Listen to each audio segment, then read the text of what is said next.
आज की हमारी कहानी का नाम है मेरी ताकत। जापान के एक छोटे से कस्बे में रहने वाले 10 वर्षीय ओकायू को जूडो सीखने का बहुत शौक था। पर बचपन में हुई एक दुर्घटना में बायां हाथ कट जाने के कारण उसके माता पिता उसे जूडो सीखने की आज्ञा नहीं देते थे। पर अब वो बड़ा हो रहा था और उसकी जिद भी बढ़ती जा रही थी। अंततः माता पिता को झुकना ही पड़ा और वो ओकायू को नजदीकी शहर के एक मशहूर मार्शल आर्ट्स गुरु के यहाँ दाखिला दिलाने ले गए। गुरु ने जब ओकायू को देखा तो उन्हें अचरज हुआ कि बिना बाएं हाथ का ये लड़का भला जूडो क्यों सीखना चाहता है। उन्होंने पूछा, तुम्हारा तो बायां हाथ ही नहीं है, तो भला तुम और लड़कों का मुकाबला कैसे करोगे? ये बताना तो आपका काम है, ओकायू ने कहा। मैं तो बस इतना जानता हूँ कि मुझे सभी को हराना है और एक दिन खुद सेंसेई बनना है। सेंसेई माने मास्टर। गुरु उसकी सीखने की दृढ़ इच्छा शक्ति से काफी प्रभावित हुए और बोले, ठीक है, मैं तुम्हें सिखाऊंगा, लेकिन एक शर्त है। तुम मेरे हर एक निर्देश का पालन करोगे और उसमें दृढ़ विश्वास रखोगे। ओकायू ने सहमति में गुरु के समक्ष अपना सर झुका दिया। गुरु ने एक साथ लगभग 50 छात्रों को जूडो सिखाना शुरू किया। ओकायू भी अन्य लड़कों की तरह सीख रहा था, पर कुछ दिनों बाद उसने ध्यान दिया कि गुरुजी अन्य लड़कों को अलग अलग दाव पेंच सिखा रहे हैं और लेकिन वह अभी भी उसी एक किक का अभ्यास कर रहा है जो उसने शुरू में सीखी थी।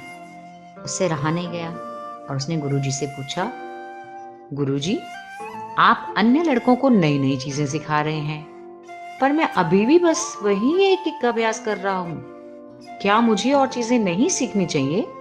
गुरुजी बोले, तुम्हें बस इसी एक किक पर महारत हासिल करने की आवश्यकता है। और वो आगे बढ़ गए। ओकायू को विस्मय हुआ, पर उसे अपने गुरु में पूर्ण विश्वास था और वह फिर अभ्यास में जुट गया। समय बीतता गया और देखते देखते 2 साल गुजर गए, पर ओकायू उसी एक किक का अभ्यास कर रहा था। एक बार फिर ओकायू को चिंता होने लगी और उसने गुरु से कहा, क्या अभी भी मैं बस यही करता रहूंगा और बाकी सभी नई तकनीकों में पारंगत होते रहेंगे? गुरुजी बोले, तुम्हें मुझ में यकीन है तो अभ्यास जारी रखो।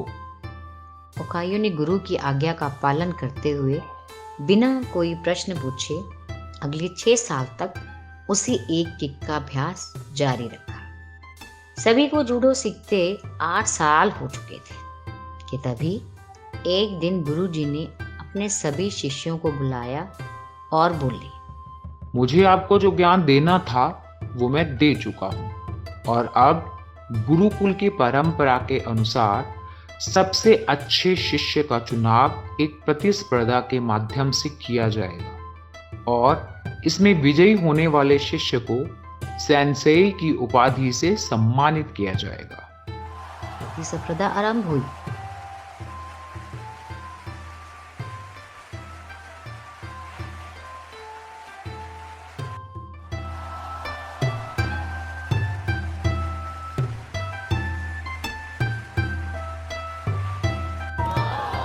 गुरुजी ओकायू को उसके पहले मैच में हिस्सा लेने के लिए आवाज देने लगे, ओकायू।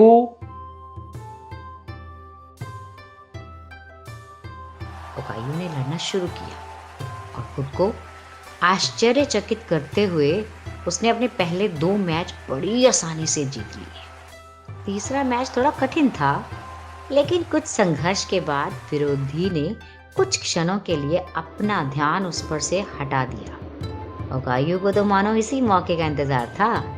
उसने अपनी अचूक किक विरोधी के ऊपर जमा दी और मैच अपने नाम कर लिया। अभी भी अपनी सफलता से आश्चर्य में पड़े ओकायू ने फाइनल में अपनी जगह बना ली। इस बार विरोधी कहीं अधिक ताकतवर, अनुभवी और विशाल था। देखकर ऐसा लगता था कि ओकायू उसके सामने 1 मिनट भी नहीं टिक पाएगा। मैच शुरू हुआ। विरोधी ओकायू पर भारी पड़ रहा था। विरोधी आत्मविश्वास से भरा हुआ था और अब ओकायू को कम आंक रहा था।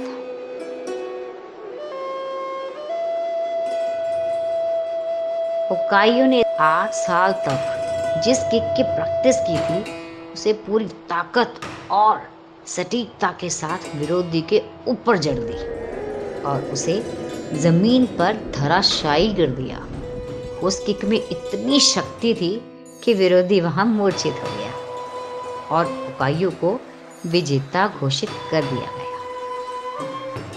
मैच जीतने के बाद ओकायू ने गुरुजी से पूछा, सेंसेई, भला मैंने ये प्रतियोगिता सिर्फ एक मूव सीखकर कैसे जीत ली?